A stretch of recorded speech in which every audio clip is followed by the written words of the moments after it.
5. La ilusión del requisito. La quinta ilusión es: existe un requisito. La existencia de la insuficiencia pronto llevó a la siguiente ilusión. Si hubiera suficiente materia, no tendrías que hacer nada para obtener lo que deseas o necesitas. Estiraría la mano y ahí estaría. Pero tu especie decidió que no funciona así. Dijeron: no hay suficiente. De modo que se enfrentaron a la pregunta: ¿cómo obtener suficiente? ¿Cómo nos preparamos para obtenerlo? Imaginaron que debían hacer algo para obtener la materia que siempre escaseaba, algo que les permitiera hacer la suya sin discusiones. Fue el único medio que se les ocurrió para repartir todo, incluyendo a Dios a su favor, sin necesidad de matanza ni riñas. Se les ocurrió que este era el requisito. Se convencieron de que al cumplir dicho requisito, fuera el que fuera, entre comillas, tendrían la sartén por el mango. Esa idea aún se mantiene vigente y, más aún, se ha fortalecido. Creen que cuando hacen lo que se debe hacer, pueden lograr lo que deseen. Si desean ser felices, tener seguridad o ser amados, debe cumplir siempre requisitos. No pueden lograrlo si no tienen suficiente, y no podrán tener suficiente si no toman las medidas necesarias para obtenerlo, para ser dignos de tener lo suficiente. Esto es lo que creen, y puesto que lo creen, han elevado el hacer al lugar más elevado de su cosmología. Incluso Dios dice que deben hacer ciertas cosas para entrar al reino de los cielos. Lo han establecido de la siguiente manera: este es el requisito. Cabe recordar en este momento que todo se basa en la tercera ilusión de separación, cuando solo existía uno, siempre era suficiente, de modo que no necesitaban hacer nada para lograr algo. Y la idea de separación se basaba en la segunda ilusión: existe el fracaso. Como Dios no podía obtener lo que deseaba, separó de sí a todos los humanos. Y el fracaso se basa en la segunda ilusión: existe la necesidad. Al no desear nada, a Dios le era imposible dejar de obtener lo que deseaba, y Dios no querría nada si no necesitara nada. En realidad, solo existe una ilusión y todas las demás son modificaciones de la misma. Todo lo demás es una elaboración de la única ilusión con un giro diferente. Así pues, la ilusión del requisito no es más que un enfoque diferente de la ilusión de necesidad. Asimismo, la ilusión de insuficiencia no es sino un enfoque diferente de la ilusión de necesidad, y lo mismo sucede con la ilusión de fracaso y así sucesivamente a lo largo de todas las ilusiones humanas. A medida que analices cada ilusión, verás con toda claridad que cada una nace de las ilusiones que le preceden. Es como inflar un globo. Tu especie declaró que es necesario cumplir con un requisito para adquirir algo de lo cual no hay suficiente, incluyendo el amor de Dios. Esta ha sido una de las decisiones más importantes que haya tomado la especie humana. Ha generado listas y conjuntas enteras de reglas y reglamentos, parámetros y procedimientos, leyes de Dios y leyes de los hombres, según las cuales se imaginan que deben conducir su vida. Estas son algunas de las acciones que se supone que debes practicar para tener una buena vida en la tierra: ser buen niño, no ser respondón, obtener buenas calificaciones y asistir a la universidad, graduarte y conseguir un buen empleo, casarte y tener hijos, ser buen padre y dar a tus hijos más de lo que tú recibiste, mantenerte calmado, hacer lo que se te indique, no hacer cosas malas o por lo menos no dejar que te atrapen haciéndolas, seguir al líder, no hacer demasiadas preguntas y no hacer las preguntas inadecuadas, mantener a todos felices, no incluirte dentro del grupo de personas que pretendes hacer felices si eso significa excluir a otra persona, no imponer tu presencia a nadie, sobre todo cuando envejezcas. Y a continuación una lista de cosas que decidieron que debes hacer con el fin de agradar a Dios y así entrar al cielo. No hagas nada malo y no intentes evitar que te atrapen, pues de todas formas te atraparán. En caso de que hagas algo malo, por el amor de Dios, suplica perdón y promete no volverlo a hacer jamás. Sé buen niño, no te toques. No toques a nadie tampoco, no de esa manera. De hecho, no toques nada. Trata de entender que en el mejor de los casos, los placeres del cuerpo te distraen de lo que realmente viniste a hacer a la tierra, y en el peor de los casos son pecados contra Dios. Si tienes placeres, no los disfrutes. No disfrutes del dinero, no disfrutes de la atención, no disfrutes del sexo. Por encima de todo, no disfrutes del sexo. Nunca tengas relaciones sexuales fuera del matrimonio y nunca ames a más de una persona de esa manera, entre comillas. Si tienes relaciones sexuales por cualquier motivo ajeno a la procreación, siente vergüenza. No lo disfrutes de forma abierta o desinhibida. No aceptes dinero por algo que realmente disfrutas, y si ganas mucho dinero, asegúrate de regalarlo. Cree en el Dios verdadero. Por todos los cielos, cree en el Dios verdadero. Implora perdón y misericordia a Dios por haber nacido imperfecto, y pide su ayuda para cumplir con las condiciones necesarias para que te ame nuevamente. Tu especie tiene muchas otras creencias. Las que aparecen en esta lista son algunos ejemplos. Debes seguirlas. Este es el requisito y harías bien en comprenderlo. ¿Quién estableció el requisito? ¿Quién lo puso en vigor? Dicen que lo hice yo. Aseguran que el autor fue Dios, y como no hay Dios suficiente, se ven obligados a considerarme de su propiedad para justificar que sean nombrados ganadores de su competencia. Afirman entonces que la suya es la única nación protegida por Dios, que son los elegidos, que la suya es la fe única y verdadera. Me reclaman como propio y lo hacen de manera violenta, feroz, pues consideran que si me pueden reclamar como propio, entonces pueden reclamar como propia cualquier otra cosa que deseen en mi nombre. Así han conducido durante siglos, ostentando en alto sus libros sagrados y sus banderas para justificar el apropiarse de todo aquello que consideran escaso, recurriendo a cualquier medio, incluso el asesinato. Han tenido la osadía de llamarlo guerra santa. Para hacer cerrar las heridas de su alma, abren heridas en el cuerpo de otros. Han realizado todos estos actos impíos en el nombre de Dios, y todo porque creen que tengo un requisito que deben cumplir para poderme recibir, obtener mi amor y toda la materia de la vida. Mientras crean que existe algo que deben hacer, se esforzarán por averiguar de qué se trata, y luego se esforzarán más por lograrlo. El logro se convertirá en su Dios. De hecho, ya es así. Sin embargo, si hacer lo correcto les da felicidad y les permite regresar a su hogar con Dios, porque todos los esfuerzos por hacer estas cosas les causan tanta infelicidad y los aleja de Dios. Y, tal vez lo más importante, ¿cómo saber si valió la pena o no? ¿A través de qué medio o sistema se decidiría si habían cumplido con el requisito? No lo sabían. Comenzaron a preguntarse. Era evidente que la quinta ilusión tenía un defecto, lo que debió poner en evidencia que la idea del requisito era falsa.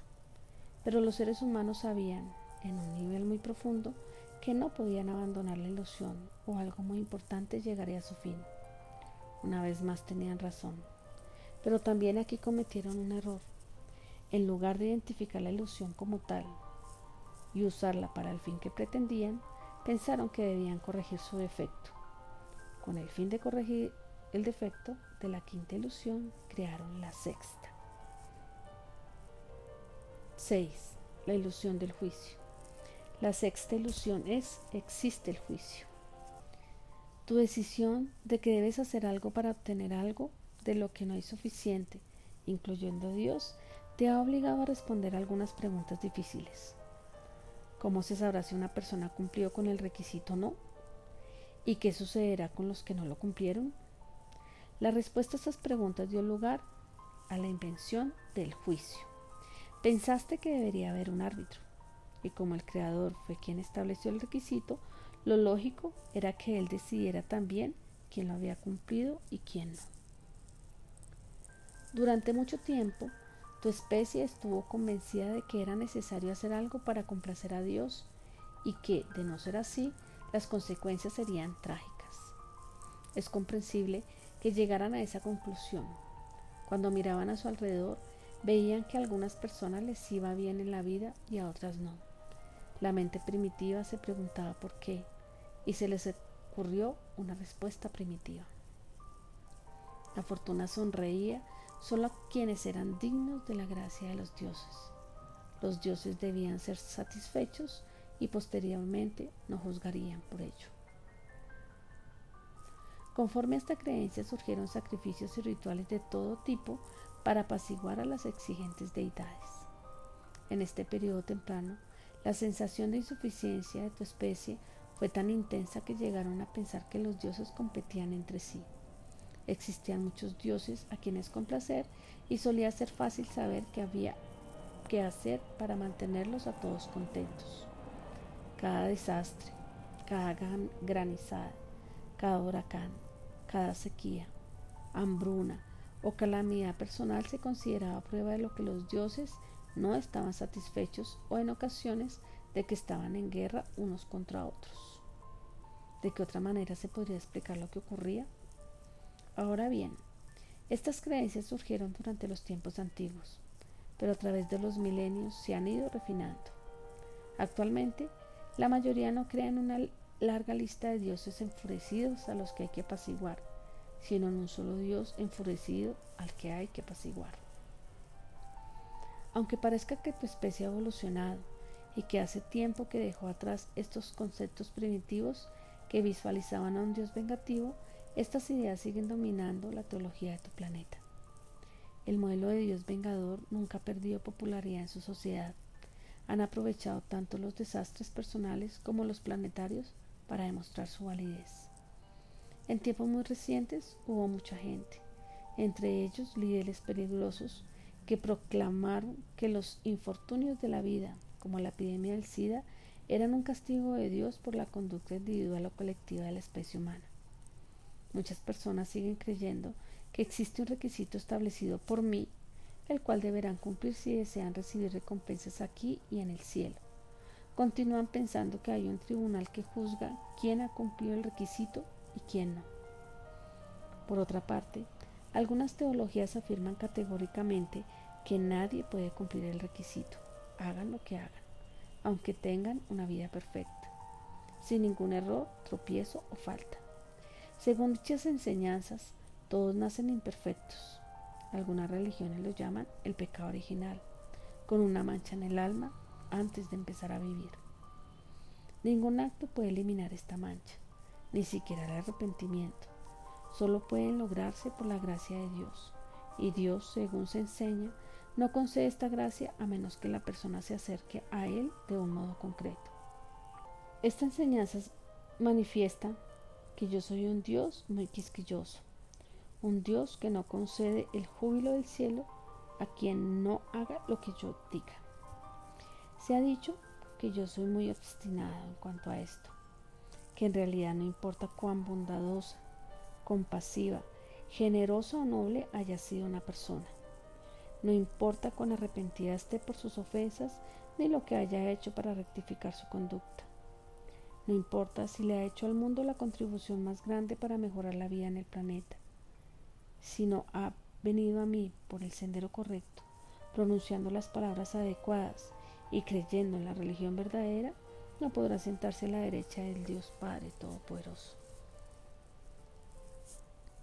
Ante estas exigencias, esta idea podría llamarse presunción. La especie humana, convencida de que Dios ha levantado barreras para separarse de ella, también ha interpuesto barrera entre sus individuos. Basándose en una página del libro de Dios, lo que a mí me parece bien sin duda, debe aplicarse también entre ustedes, ponen una mancha entre comillas sobre unos u otros, incluso antes de que hagan nada. Como ya he dicho, consideran que las personas que son de un género, color o religión equivocada están manchados, y también en cuanto a nacionalidad, vecindario, tendencia política u orientación sexual o cualquier otra condición equivocada. Cuando se comportan así, es como si jugaran a, entre comillas, ser Dios. Declaran que Dios enseña a juzgar de esta manera. puesto que Él puso la primera mancha de imperfección en el alma humana. Él los juzgó a ustedes antes de que pudieran demostrar lo contrario. Por lo tanto, prejuzgar, es decir, tener juicios, debe ser aceptable, ya que si Dios lo acepta, ¿por qué no el hombre? ¿Y por qué motivo decidí que eran imperfectos desde su nacimiento? Según sus enseñanzas, porque los primeros seres humanos fueron malos.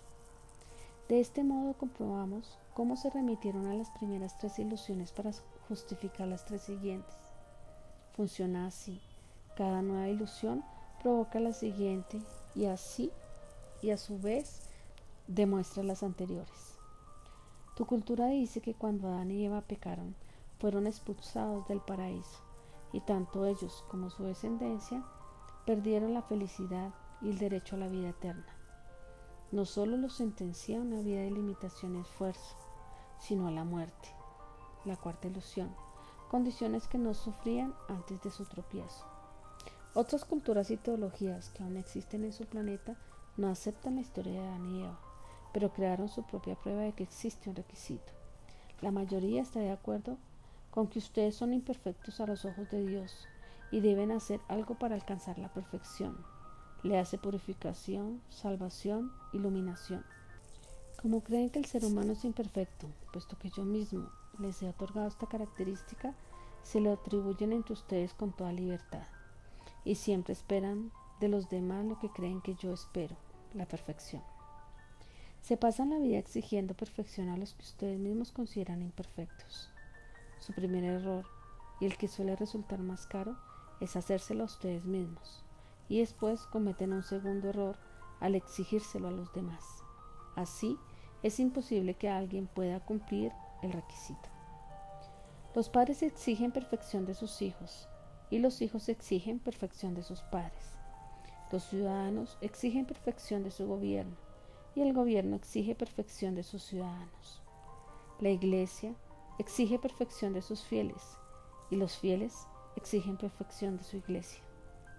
Los vecinos exigen la perfección de sus vecinos, una raza de otra, las naciones de otras naciones. Piensan que la ilusión del juicio es real. Proclaman que si Dios los juzga, también ellos tienen derecho a juzgar a los demás, y así lo hacen. Su mundo se apresura a juzgar sobre todo a cualquiera que reciba premios como fama, poder o éxito, lo cual se supone que solo es digno de un ser perfecto, y condena a cualquier persona que muestre la más mínima imperfección. Se han vuelto tan fanáticos que es casi imposible convertirse en líderes, héroe o imagen pública, por lo que se privan justamente de lo que la sociedad más necesita. Han caído en su propia trampa. No pueden liberarse de los juicios que se imponen a sí mismos ni de los que creen que Dios les impuso. Sin embargo, ¿por qué una simple observación sobre tu persona te hace sentir incómodo? Afirmar que algo es de cierto modo se considera un juicio. ¿No podría ser simplemente una observación? ¿Qué más da si alguien no cumple con el requisito? ¿Qué importancia tiene? Se hacen estas preguntas. Era evidente que la sexta ilusión tenía un defecto, hecho que debió haber puesto en evidencia que la idea del juicio era falsa, pero los seres humanos sabían, en un nivel muy profundo, que no podían abandonar la ilusión o algo muy importante llegaría a su fin. Una vez más tenían razón, pero también aquí cometieron un error. En lugar de identificar la ilusión como tal y usarla para el fin que pretendía, pensaron que debían corregir su efecto. Con el fin de corregir el defecto de la sexta ilusión, crearon la séptima. 7. La ilusión de condenación. La séptima ilusión es: existe la condenación. El juicio debía tener una consecuencia. Si existía un juicio, debía ser por algo. Era evidente que uno era juzgado con el fin de determinar si merecía recibir los premios por cumplir con el requisito. Lo elaboraron recabando información e intentando encontrar la respuesta remitiéndose a las historias originarias de su cultura y a las primeras ilusiones en que se basaban. La explicación que se dieron fue que los había separado de mí por no haber cumplido con mi primer requisito. Cuando eran perfectos, vivían en un mundo perfecto, el paraíso, y disfrutaban de la vida eterna. Pero cuando cometieron el pecado original, se volvieron imperfectos y su gama de perfecciones se acabó. Lo más perfecto de su mundo era que no se morían. No existía la muerte.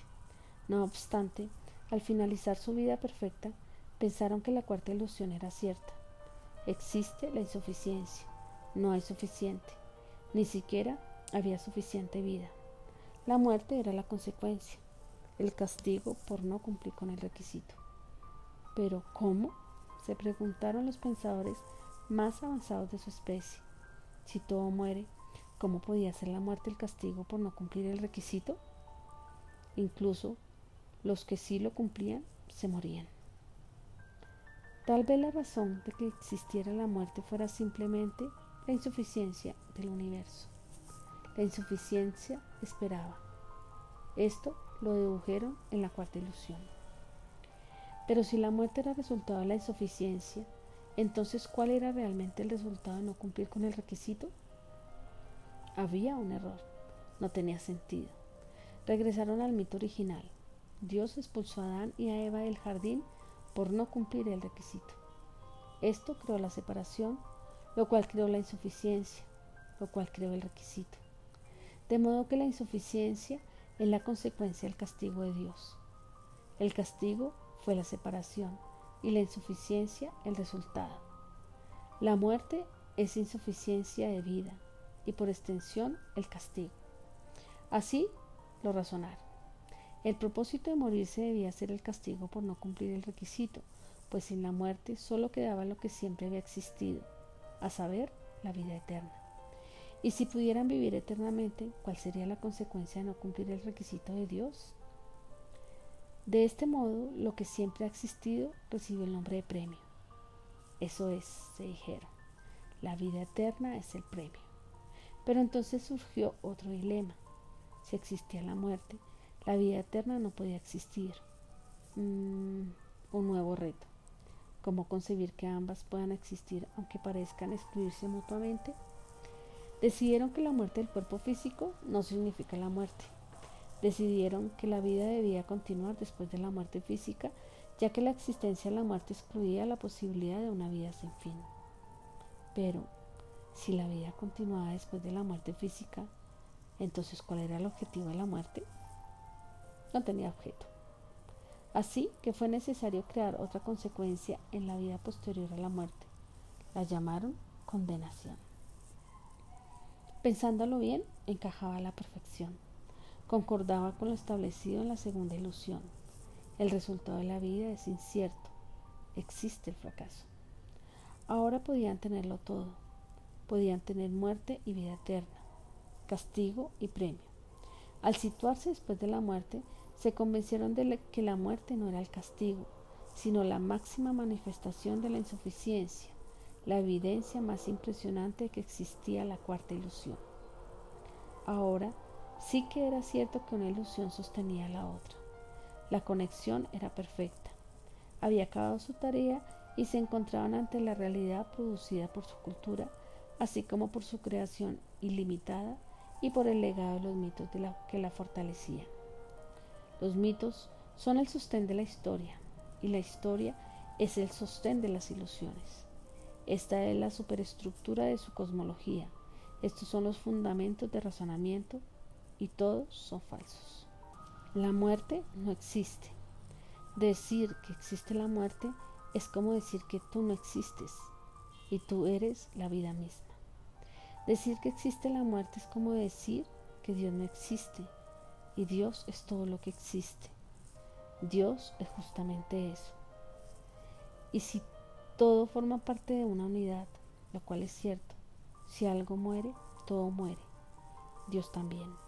Si algo muere, Dios muere.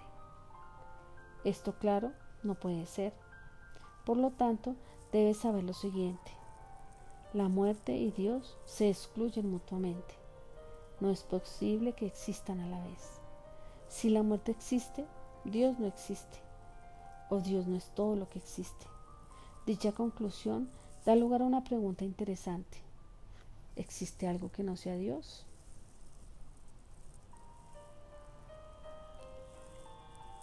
Si crees que existe Dios, pero también algo que no sea Dios, entonces puedes creer en muchas cosas, no solo en la muerte, sino en el diablo y en todo lo que se te ocurra. Por otro lado, si crees que Dios es la energía de la vida y que la energía nunca muere, sino que solo se transforma, que esa energía divina no solo se encuentra dentro de todo, sino que lo es todo, y que la energía que da forma a aquello que ha tomado forma, entonces estás a un paso de comprender que la muerte no puede ni podrá existir. Esta es la verdad. Yo soy la energía de la vida. Yo soy el que da forma a aquello que ha tomado forma. Todo lo que ves es Dios, con formas diferentes. Todos ustedes son Dios en formación, o dicho de otro modo, ustedes son información de Dios. Ya te lo he dicho antes, pero ahora tal vez lo puedas comprender de verdad.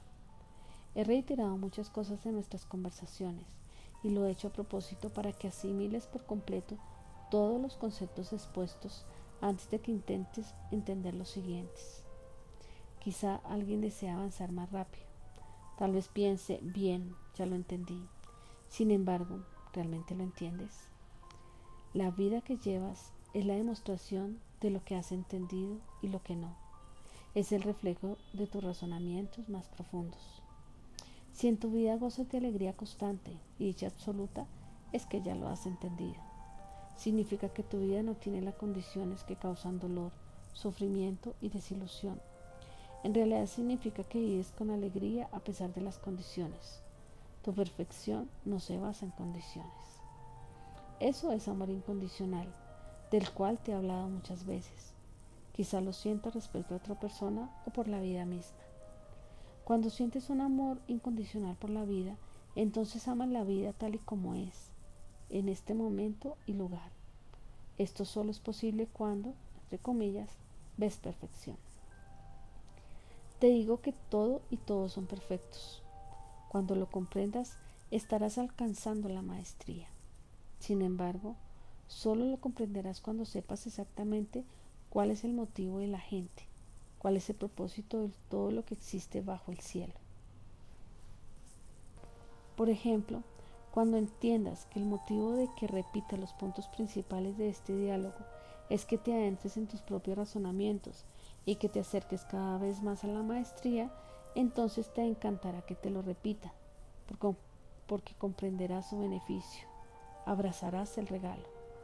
Con ello podrás vivir con ecuanimidad en este momento y todos los momentos de tu vida, sin importar lo desagradables que te parecieran antes. Te sentirás ecuánime incluso en los momentos previos a tu muerte, pues podrás ver que también tu muerte es perfecta. Dominarás el uso de la ecuanimidad cuando comprendas que en cada momento algo muere. Cada momento es el fin de la vida anterior y el comienzo de una nueva vida, tal como decías que sea. En cada instante te vuelves a crear, sea de manera consciente o inconsciente, a sabiendas o no de lo que está ocurriendo. No necesitas enfrentar el momento de lo que antes denominabas muerte para experimentar más vida.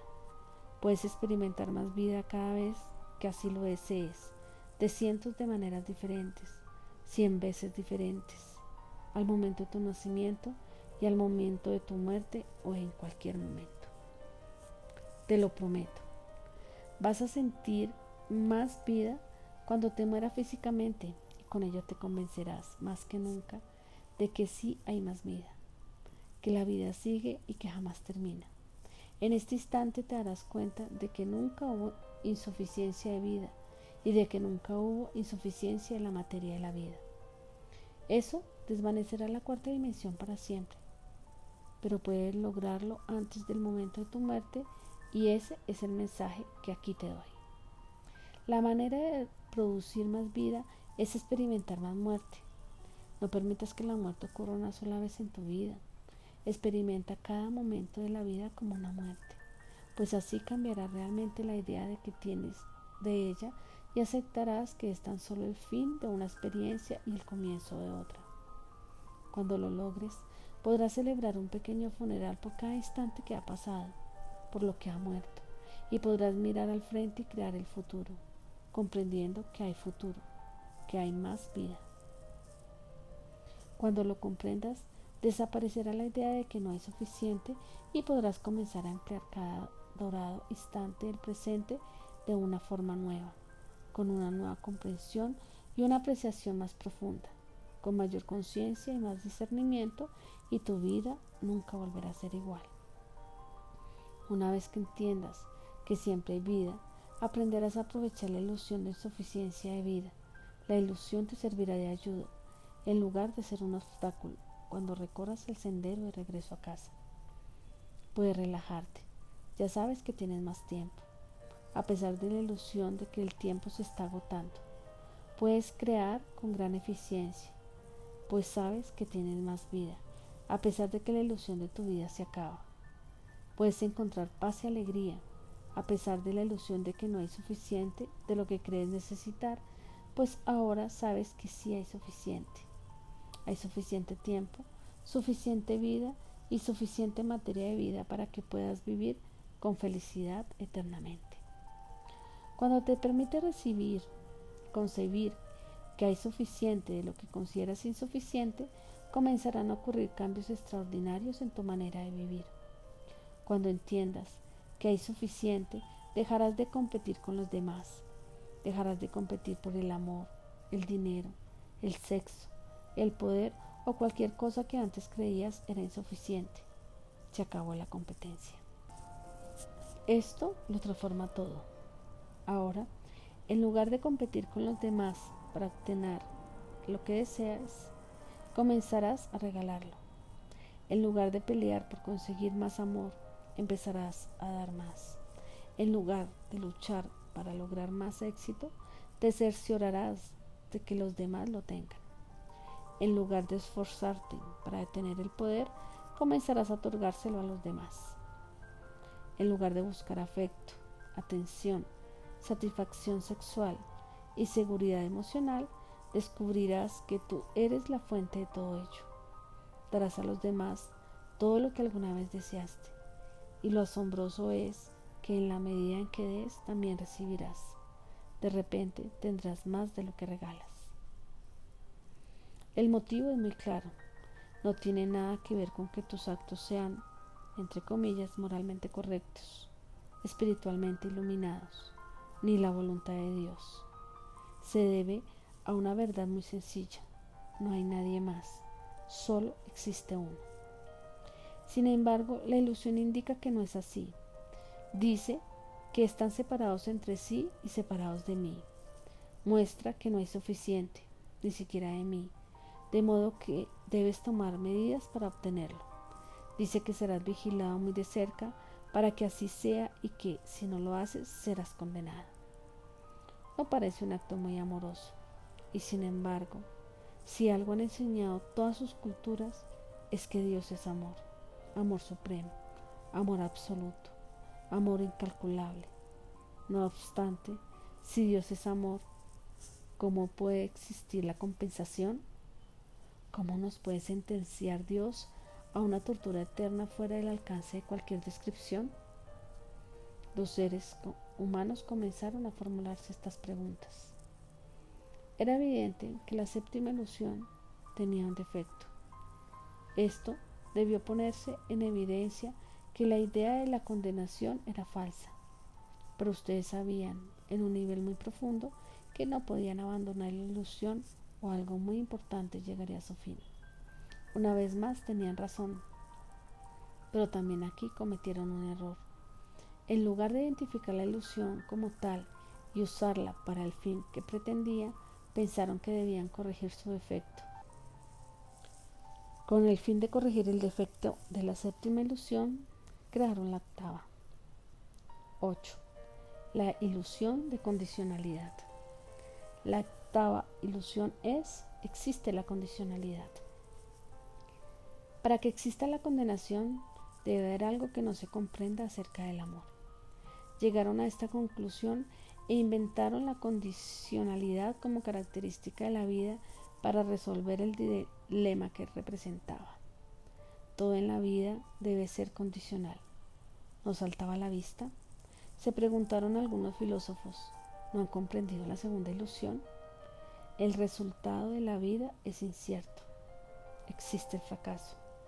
Esto significa que se puede perder el amor de Dios. El amor de Dios es condicional. Debes cumplir el requisito. Si no, serás separado. ¿Acaso no te lo enseñó la tercera ilusión? Tu cultura ha sido muy persuasiva. Por este medio me he referido sobre todo a los relatos de la cultura occidental, pues en ella comenzó este mensaje. Pero la cultura oriental y todas las demás culturas y tradiciones, tan ricas y variadas, también tienen sus historias, y la mayoría se basa en las 10 ilusiones. Como ya he dejado claro, existen más de 10 ilusiones. Ustedes crean cientos de ellas al día. Cada cultura ha creado la suya, pero de uno u otro modo, todas se basan en los mismos errores. Lo demuestra el que todas hayan ocasionado los mismos resultados. La vida en tu planeta está llena de avaricia, violencia, matanza y amor condicional. Han aprendido que el amor es condicional porque creen que el amor del Ser Supremo, no importa cómo lo interpreten, es condicional. O si no creen en un Ser Supremo, sino en la vida, entonces la conciben como un proceso que se expresa dentro del contexto de la condicionalidad. En otras palabras, una condición depende de otra. Algunos lo llaman causa y efecto. Pero, ¿qué sucede con la primera causa? Nadie ha podido responder a esa pregunta. Ni siquiera sus científicos más importantes han podido descubrir el misterio. Tampoco los filósofos más sobresalientes han podido resolver el problema. ¿Quién creó al que todo lo crea? Conciben un universo de causa y efecto. Está bien. Pero, ¿qué originó la primera causa? Aquí es donde tropiezan los maestros y donde termina tu recorrido. Aquí están los límites de tu comprensión. Ahora rebasaremos esos límites. No existe la condicionalidad en el universo. Lo que es lo que es. Y no existen condiciones en las cuales no sea. ¿Entiendes? No es posible que lo que es no sea. No existen condiciones en las cuales esto pueda suceder. Por eso la vida es eterna. Porque la vida es lo que es. Y lo que es nunca puede dejar de ser. La vida siempre fue, es hoy y siempre será un mundo infinito.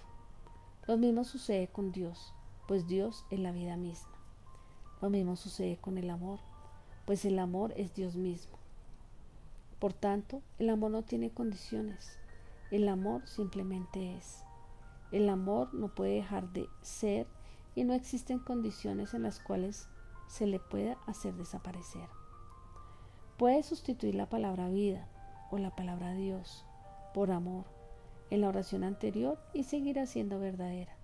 El amor condicional es una paradoja. ¿Lo captas? ¿Lo comprendes? Estos términos se excluyen mutuamente.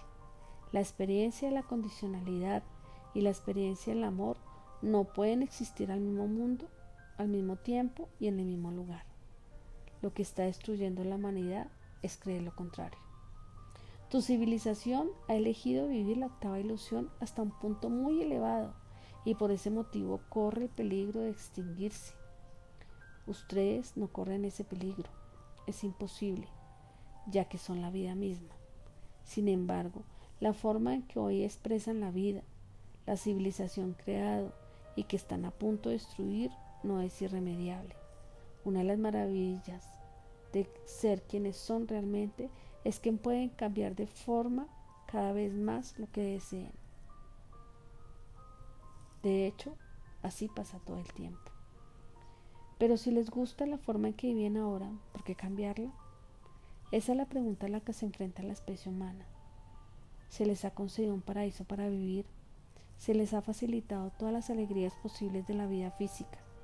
Se encuentran dentro de un verdadero jardín del Edén. Esa parte de su historia es verdadera. Sin embargo, no han sido separados de mí y no hay necesidad de que así sea.